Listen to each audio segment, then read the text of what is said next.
Aloha and welcome to Work Reimagined, streaming live on ThinkTech Hawaii, brought to you from Honolulu, Hawaii. The question I have is, why do we need to reimagine work? And as we're facing massive disruptions to our labor markets due to automation and the pandemic, it's important for us to start to dive into questions like, what is work going to look like as we return to some type of normalcy after the pandemic, if there is a new normal? And how will automation affect the kinds of skills we're going to need for the jobs of the future?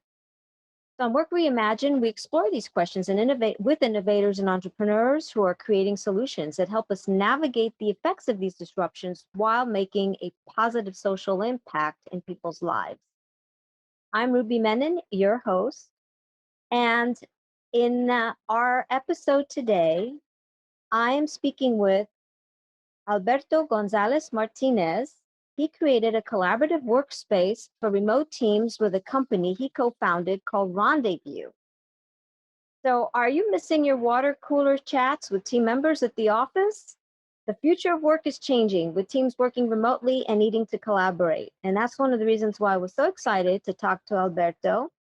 We're going to be talking to him about the tools that, like Rendezvous, that can help remote teams stay connected and be productive. And Alberto is also part of the Data Science Institute at UH Manoa, and I'll be talking to him about some of the interesting projects that he's working on over there. So Alberto, I am so excited to have you on the show. Aloha and welcome. Aloha, Ruby. Mahalo for the great introduction. Oh, you're very welcome. So I really like to start with getting to know a little bit more about you. Now, I know that you're from Spain, northern part of Spain, and I'm so curious to find out, how did you come all the way from Spain to Hawaii and then get into Rendezvous and at the Data Institute at UH? Maybe you can tell us a little bit about your journey. Yeah, sure. I mean, yeah, as you say, I was born originally in Spain, and I moved to Hawaii in 2013. The main reason why I moved from Europe to the States was because finished my bachelor's in Spain in 2008, and I started working as an engineer. And as you know, at the end of 2008, we had a crisis, and the economy in Spain started being really tough. I was really, really lucky to start working during the summer, and the Lehman Brothers bank collapsed in September. So like I was able to perceive clearly the difference between having like a lot of offers during at the beginning parts of the summer, and then the students that were finishing with me in Spain that year, I remember a lot of them having a lot of struggles to try to find any jobs by November or September. So I started working there doing, it was great. It was a company where we're doing air controlling systems. So I started like working as an engineer, like going to airports and then setting up the controlling systems of the airports. And I guess as a young engineer, it was great, because it was a lot of traveling around the country. I got to stay a lot of the times in the islands. I was also in Spain working there in the different airports. So that was a great experience, but it was tough, because like 2008 till the next 5 years, the economy was so bad and the situation socially was bad in the country. So it was tough to go to work and feel like how the future was going to go better for us. And it was kind of this kind of drop down where we were going to face like a more difficult future than our parents. And people were depressed. So I was trying to find another place. I knew I had to move. Back at that time, I was also studying in the university. I did my bachelor's in engineering, but I was doing a master's in robotics back then. So when I finished my master's in robotics in Spain, since I had worked so much in computer science, I wanted to move to the States, and then I applied to programs in computer science in the States. And I hadn't thought too much about coming to Hawaii, but then I applied to different universities. Yes, that's life. I ended up here, and it was just such a good decision. And everything turned out to be great. And so you're working on your PhD? Is that what you've been doing at UH all this time? Yeah, so what happened is that I came with the idea, well, I'm going to study in the university, I'm going to do maybe a master's, 2 years doing a master's, and then flip into normal businesses, just to get to a company or hire something like that, just because it's easier in international laws to go to the university and then try to meet somebody that hires you to start working there. What happened is that I met my advisor in those first 2 years. My advisor, Jason Lee, who founded the lab at the university, the Laboratory of Advanced Visualizations and Applications, and also it's one of the chairs of the Data Science Institute.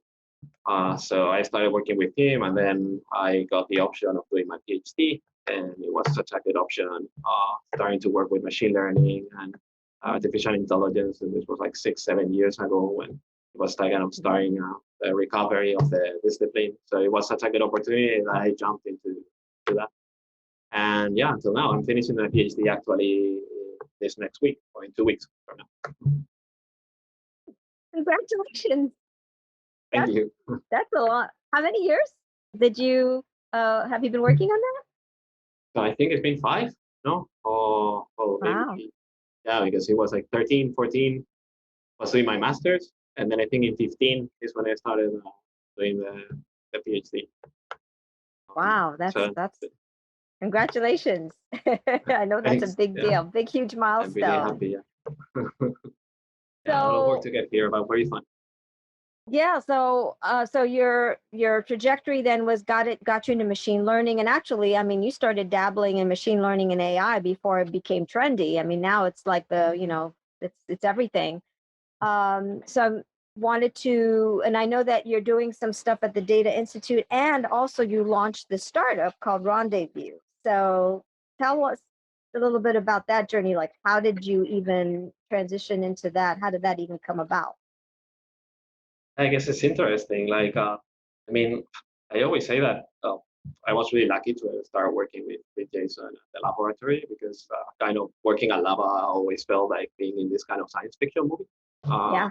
You know, we always are just looking to work on projects that are really interesting and that are really challenging and futuristic. So during all of these years in Lava, we've been working in it has been a transition from working with things that use voice, for example, to create visual analytics or visual analytic tools that basically you can speak to them and create visualizations.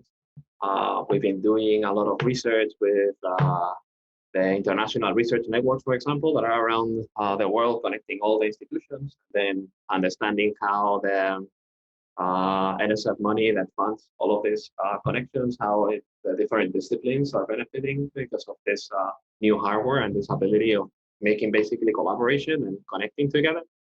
And then another thing that we made a lot in the lab was doing a lot of collaboration software or collaboration applications. So back then, what we were basically working on is still like do a lot of prototypes like that, connecting a lot of displays all together. We basically call that like large display walls. It's like a jumbotron in a stadium, so you can imagine all of this like TVs all connected together, and then basically you could go in with your team and start working in this large display spaces.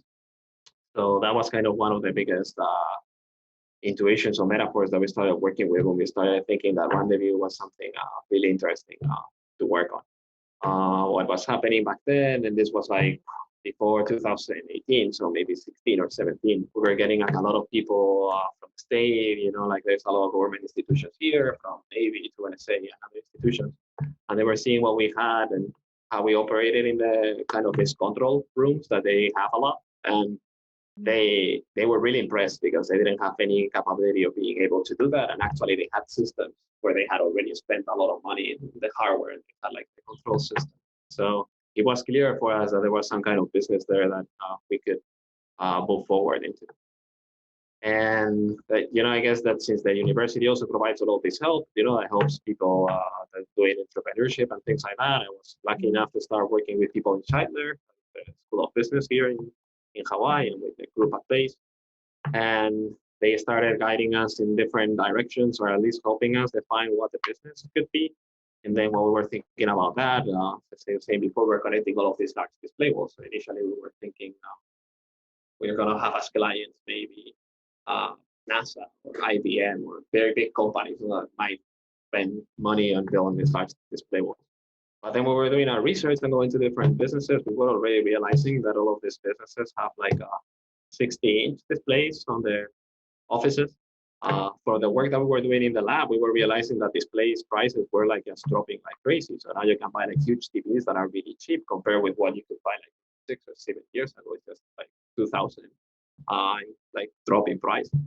So at some point we were thinking, like if you can imagine that displays would be almost like super cheap, and very, very cheap, it's not a problem. And we're seeing all these people having these big displays in their office rooms. We don't have to be thinking about maybe large displays being so large, because you already have like a 65-inch display, and what do you want to use that only for? Looking at a single slide set. Like you could already be working with multiple documents or multiple files in the space. So those were like a lot of things that I guess helped define the path, and without us noticing, at the beginning, kind of the idea in our mind. You know what's so interesting, because I've tried your product, and it's.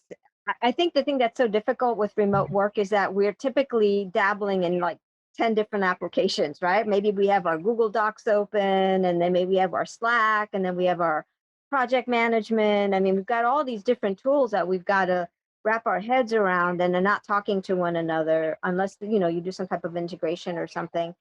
And what I found fascinating was this concept of the endless canvas, where, you can just continuously put things on this canvas that I guess ultimately never ends, right? I mean, you can, it's sort of limitless. Can you talk a bit about that idea, and how that kind of came about? Like what sparked you to to create that type of concept? Yeah, I mean, I think you're explaining really good of what it is. No, like in essence, I mean, RendezView is what we're trying to do is like combine this endless canvas that you can see in other apps, like people that have used Miro or Mural or Figma, and then we combine that with an all-in-one business capability, like something similar to what you could see in Microsoft Teams, for example, and then you combine both of them. The idea from there is like the users have the problem that they have all of these different applications that you were mentioning. We were lucky enough, I guess, since we were working like long ago on this type of collaboration platforms. We realized then that was one of the main issues that we already had ourselves. It was really tedious to just balance with all of these applications and search the information that we had eventually, or in Slack or in the email or in Google Drive, and everything kind of dispersed.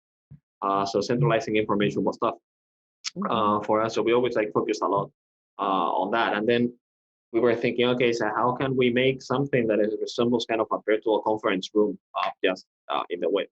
Let's say like a kind of shared workspace where your team just can bring any kind of files and documents, and then drop them there, and then you have a collaborative environment. And then we built on top of that some video conferencing system, so then you can just work with all of the files that you have, and then meet with your full team all together. But the funny thing, I guess, and this was part of the business evolution itself. So initially, since we were working with these large display walls, we never thought too much about the infinite canvas. Because if you could imagine, this large display walls had a lot of real estate, so we had a lot of space in our screen. And what happened is when we started like transforming the product into this product that you could run your computer in smaller displays or smaller laptops, we soon realized with our first MVPs that was a problem, because then you could only open a couple of the applications. So then soon we realized that we had to move into this direction of kind of an infinite canvas. And I think it was one of the greatest ideas that we had, because our customers like a lot the idea of being able to do just the full project in space. So then you just have a single place where you have all your files and all your information, and the rest of the team just can go there and work on it asynchronously or synchronously. So it's really interesting that so it sounds like your original idea was to create the product so that it could be displayed on all these larger displays, but now the product really is contained within your computer, right? I mean, I suppose you could display it if you needed to, but you don't have to. You could actually just use it on your laptop or your desktop. Your phone or your iPad, yeah, that's exactly. I mean, it's interesting to think about this, because when we started working all of this, COVID wasn't there, so a lot of the work that we were doing wasn't exactly focused on remote per se, or only remote. We were talking about distributed work. and we were saying, hey, like there is some companies already that they are doing this fully remote enterprise, and we are hearing from them, and what we are seeing from their data is that they are operating really good, and they are not spending a lot of money. So there has to be something interesting. But a lot of people were really hesitant about all of this. How you control the people, this doesn't make any sense. And the conversation now in a year has totally shifted, because you see the data from the companies, and a lot of the companies are saying that they're going to keep these remote forces because it's really cheap, and then they can gather talent. I remember we're saying that back then, like it's important to distribute the talent, and the talent is only in Silicon Valley. Not everybody can go and live there, so you can hire people from all over in the world. So you're going to get the best people everywhere in the world. So companies are going to be fighting around this global talent pool. So it has been like a really big change from the shift and perspective, I guess, of the world. For us, I guess we always had like this idea that this was possible. We still think, and since that's what we saw before, like we understanding these types of companies, between the differences between what it was like a fully remote company, so everybody's kind of remote, and this half distributed company where you have like a physical central office, and then you have other workers that were remote. We were hearing a lot, and our research showed that the distributed companies have a lot of problems integrating the remote workers into the office. And this was because when you are meeting in an office, you don't use any software or digital kind of control on the files. So you're talking with the people that are in the room, and you ignore the people that are remote, or the people that are remote have more difficulties on how to communicate. The way that they were solving that is making everybody behave as if they were remote. So they would go into an office, and then everybody would have to put the headphones and kind of create that idea. But we always saw from there that Rendezvous with these types of workspaces was already like going towards that idea, because we were already working in rooms physically there, using this digital displays where all the files were digital.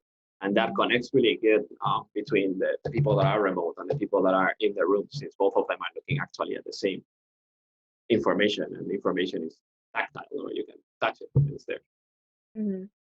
So your target market then is distributed companies. Is that safe to say, or are you also trying to see if you can get a foothold in the office environment? Because at some point, I think, it sounds to me like, from what I've been reading, that companies are, think the buzzword now is hybrid, right? Where they're going to maybe have people go in a couple of days a week and then have them be remote. And so are you looking at that hybrid market as well, or are you pretty much like, where are you focusing at for your market, would you say? So we feel it's a pretty attractive proposition, and it's gonna be difficult, again, what I'm saying, because some of these companies have never experienced this. So what they're gonna find soon enough when they start doing it is that it's really challenging. So they're gonna need tools and systems that can help them organize the data, documentation, and try to keep everybody in the same loop and not allowing people feel like behind.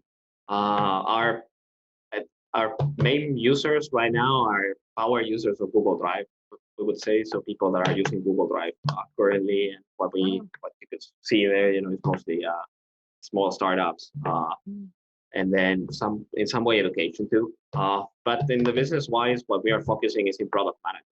The main reason for that is that product managers, most of them also working in startups or small companies, it's really useful for them because they are already working with kind of all the positions in the company with a lot of different interdisciplinary teams. So you need a communication that is really fluid between like videos, images, and text, depending on who you're working with, and then allowing all of them to have like these spaces where they can track all the information. It helps them track what's happening. It helps them build trust with their team.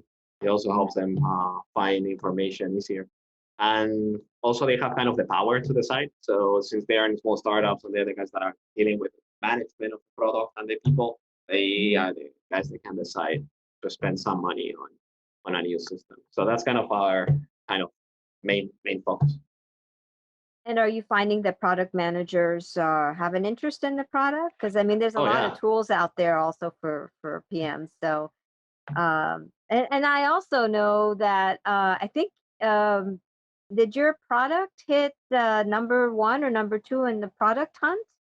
Yeah, I was just gonna say that. So that was one of the main key, like things that we saw soon, since a lot of the users that they're using product hunt are product managers. apart from the okay. people that were contacting us directly and the people that are staying in the system. But that was kind of the signs where we saw that product managers were really interested on it. So you think about it, a lot of the work that they have to do is deal with the design requirements of the product. So if you just provide them a way where they can just organize and look at all of that, it just makes them life much simpler.